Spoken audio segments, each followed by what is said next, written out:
Welcome back नाज़रीन। और अभी चलते हैं मुजम्मिल सोहरवर्दी साहब की जानिब। जो हुआ है इंट्रा पार्टी इलेक्शंस के अंदर, इस पे क्या कहेंगे आप? बड़े अच्छे ऑप्शन थे, अली मोहम्मद खान थे, शाह महमूद कुरैशी थे, अकबर एस बाबर ने तो ये तक कह दिया कि अदालत में चैलेंज करने जा रहे हैं वो। मुझे नहीं लगता ये इंट्रा पार्टी इलेक्शन सस्टेन कर सकेंगे। ये इलेक्शन कमीशन से नल एंड वाइड हो जाएंगे, कानूनी तकाजे पूरे नहीं किए गए। पीटीआई को यहाँ बल्ले का निशान खोना पड़ेगा, यहाँ सही इंट्रा पार्टी इलेक्शंस करवाने पड़ेंगे। मुझे नहीं लगता ये इलेक्शन सस्टेन करेंगे। मुझे लगता है ये इलेक्शन इन्होंने अपने लिए मजीद मुश्किलात पैदा कर ली हैं इस किस्म का इलेक्शन करवा के। इससे बेहतर था कि ये ट्रांसपेरेंट इलेक्शन करवा देते। अगर अकबर एस बाबर लड़ के और हार जाते तो वो ज्यादा बेहतर था, बजाय इसके कि आपने उनको लड़ने का मौका नहीं दिया। लिहाजा मेरे ख्याल में ये जो इंट्रा पार्टी इलेक्शंस हैं पीटीआई के, ये कोर्ट ऑफ लॉ में सस्टेन नहीं कर सकेंगे। तो सर ये कोई अनोखी अनहोनी चीज तो नहीं हुई ना तहरीक इंसाफ की तरफ से? नून लीग और बाकी सियासी जमातों का अगर देखें तो उधर भी इंट्रा पार्टी इलेक्शंस होते हैं इंतखाबात में, फिर वो पार्टिसिपेशन भी उनकी बाकायदा होती है, फिर वो जीत भी जाते हैं। देखिए, एक प्रोसेस ऑफ लॉ है कि आप कहते हैं कि ये हमारी वोटर लिस्ट है, 9 बजे कागज जमा होंगे, 11 बजे तक कागज जमा होने का वक्त है, 12 बजे स्क्रूटनी होगी, 2 बजे फाइनल लिस्ट लगेगी, फिर 3 बजे के बाद पोलिंग होगी। जो तरीकाकार है, आपने एक इलेक्शन शेड्यूल देना था। आपने ना वोटर लिस्ट दी, ना कागज जमा होने का वक्त दिया। 15 मिनट में पूरा चेयरमैन का इंतखाब तो मुमकिन नहीं है। चारों सूबों के ओहदेदारान, मरकजी ओहदेदारान, चेयरमैन आप 15 मिनट में तो मुंतखब करके नहीं जा सकते हैं। आपको एक ड्यू प्रोसेस जो है वो पूरा करना था, और हर पार्टी का अपना आइन और कानून है। ये कोई एक आप मुस्लिम लीग नून का आइन तहरीक इंसाफ पर नहीं लगा सकते, तहरीक इंसाफ का आइन और कानून जो पार्टी का है वो मुस्लिम लीग नून पर नहीं लगा सकते। पीपल्स पार्टी का जो सिस्टम है वो आप पीटीआई पर नहीं आयद कर सकते, जो पीटीआई का सिस्टम है वो आप जेयूआई पर आयद नहीं कर सकते। तो हमने जब हर पार्टी के इंटर पार्टी इलेक्शन की बात करनी है तो उस पार्टी के आइन और कानून की रोशनी में करनी है। कंपैरेटिव एनालिसिस तो तब हो जब सब पार्टियों के आइन कानून उनके एक जैसे हो, और हम इस मुल्क में कानून बना दें कि जी सब पार्टियां इस एक आइन और अपना ये उनका पार्टी का आइन होगा। जब आपने हर सियासी जमात को अपना अलग पार्टी का आइन और रूल्स बनाने की इजाजत दी है तो हम उन्हीं आइन और उन्हीं रूल्स की बुनियाद पर उसके इंट्रा पार्टी इलेक्शन देखेंगे। उसको आप ये कहें कि जी फलां पार्टी में ऐसे होता है तो इसमें ऐसे होता है, वो फिर मुस्लिम लीग नून का आइन अडॉप्ट कर लें, पीटीआई पीपल्स पार्टी का आइन अडॉप्ट कर ले। अपना आइन क्यों बनाया हुआ है उन्होंने? ठीक है, नाज बलोच साहिबा की राय लेते हैं। नाज बलोच साहिबा, बहरहाल ये क्रेडिट तो पीटीआई को जाता ही है और देना बनता भी है कि उन्होंने अपनी फैमिली से कोई बंदा जो है ना वो नहीं दिया है, बल्कि बाहर से कहा जाता है कि एक नौज़ायदा एक बंदा दिया है। मुजम्मिल सोहरवर्दी साहब, पहले सर नाज बलोच साहिबा का मौक़िफ़ ले लेते हैं, इस पे क्या कमेंट करेंगे आप?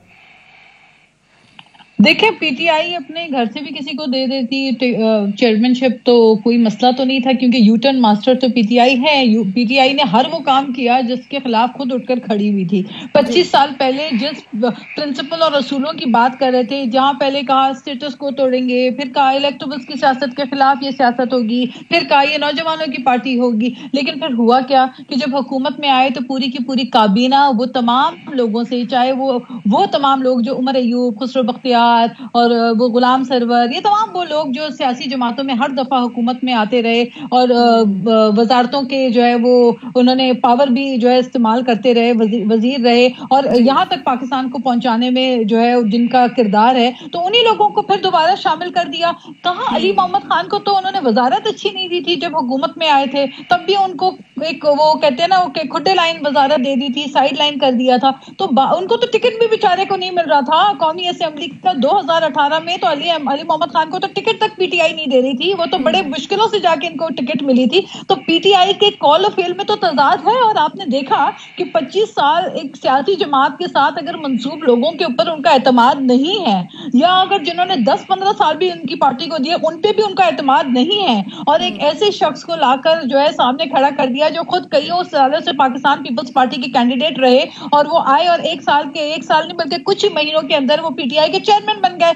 अब ये जो पैराशूट चेयरमैन है, ये पीटीआई के वर्कर्स को क्या कबूल होगा या पीटीआई के सपोर्टर्स को क्या कबूल होगा? क्योंकि जिन लोगों के साथ 25 साल ये بیٹھے رہے, وہ تو سب ان کے 9 مئی کے جو ہے رویے کے بعد سب پیچھے ہٹ گئے. کون ہے جو ذی شعور شخص 9 مئی کے اس معاملے کے بعد, جبکہ انہوں نے اپنے کانوں سے لوگوں نے سنا کہ ان کے اپنے پنجاب کے لوگوں نے, جو ان کے وزراء تھے یا ان کے جو پنجاب سے تعلق رکھنے والے پارٹی کے عہدیدار تھے, سرکردہ رہنما ان کے تھے, وہ سارے پیش تھے 9 مئی کے واقعے کے اندر. آپ نے نہیں سنا اعجاز چودھری صاحب کو اپنے بیٹے سے گفتگو کرتے ہوئے, آپ نے نہیں سنا ان لوگوں کو کہ جب دھاوا بول رہے تھے GHQ میں اور جا کے حملہ آور ہو رہے تھے کور کمانڈر کے گھر پہ جنا ہاؤس میں, تو یہ ساری باتیں تو آپ نے خود سنی ہیں. تو میں سمجھتی ہوں کہ یہ جو ایک ہیٹ پالیٹکس کی بات کر لیں, اپنے بیانات جو ہے انہی کے مخالفت میں جو ہے ایکشن کی بات آپ کر لیں, قول و فعل میں تضاد کی بات کر لیں, چاہے آپ یہ دیکھ لیں کہ PTI کو شاہ محمود قریشی تک ان کو نظر نہیں آئے. اب آپ یہ دیکھ لیں کہ آپ کہہ رہی ہیں کہ یو ٹرن لیا گیا ہے یہ خان صاحب کی طرف سے, جو یہ پارٹی چیئرمین شپ کا جو ہوتا ہے وہ دے دیا گیا ہے. علی اعجاز بھٹر صاحب نے بھی ہمیں ناز ابھی علی اعجاز بھٹر صاحب نے ہمیں جوائن کیا ہے, ان سے بھی ان کا موقع بھی لے لیتے ہیں. علی اعجاز بھٹر صاحب اقتدار میں ہوتے ہیں تو آپ بزدار لے آتے ہیں, آپ مندھار میں ہوتے ہیں تو گوہر نایاب لے آئے ہیں. کیا کہیں گے, اپنے پاؤں پہ کلہاڑا نہیں مار لیا آپ نے؟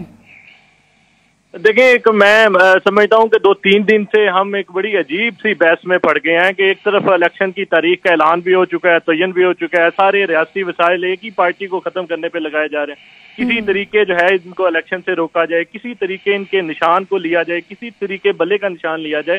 دوسری طرف آپ دیکھتے ہیں کہ الیکشن کمیشن کا ٹورڈز PTI جو رویہ ہے بڑا افسوسناک ہے, اور پاکستان کی تاریخ کا, الیکشن کمیشن کی تاریخ کا یہ پہلا فیصلہ تھا کسی بھی پولیٹیکل پارٹی کے انٹر پارٹی الیکشن کے حوالے سے. یہ ریکارڈ پہ چیز آپ چیک کروا لیں. اس کے بعد آپ دیکھتے ہیں کہ 160-70 پولیٹیکل پارٹیز ہیں, کسی کے بارے میں آپ نے کسی کے انٹر پارٹی کے الیکشن کے حوالے سے آپ نے کوئی ایسا فیصلہ نہیں سنا ہوگا, نہ ہی آپ کے سامنے آیا ہوگا.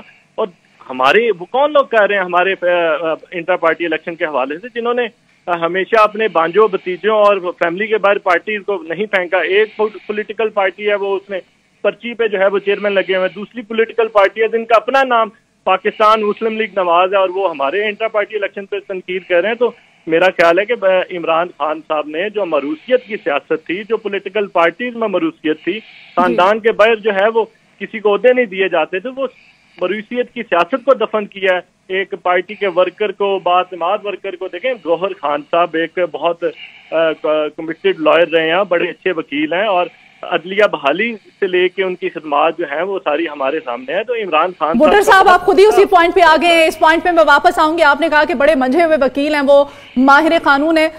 مزمل صاحب سے میں جاننا چاہتی ہوں, مزمل صاحب آپ کیا کہیں گے, نون لیگ اور پیپلز پارٹی آخر چاہتی کیوں ہیں, کیا چاہتے ہیں یہ لوگ؟ تحریک انصاف سے بلہ چھیننے کی کیوں کوشش میں لگے ہوئے ہیں؟ دیکھیں, پہلی بات تو یہ ہے کہ آپ نے کہا مروثیت ختم کر دی. مروثیت کی تعریف یہ نہیں ہے کہ آپ اپنے خاندان میں دے دیں, اس کی تعریف یہ ہے کہ آپ خلاف میرٹ کوئی کام کریں. یہ نہیں ہے کہ آپ پک اینڈ چوز کریں. دیکھیں, یہ آپ کو پک اینڈ چوز کی اجازت, جب آپ پک اینڈ چوز کریں گے تو وہ مروثیت کی ہی ایک شکل ہے. سکے کے 2 رخ ہیں, جب آپ میرٹ کا قتل کریں گے, جب آپ پک اینڈ چوز کریں گے.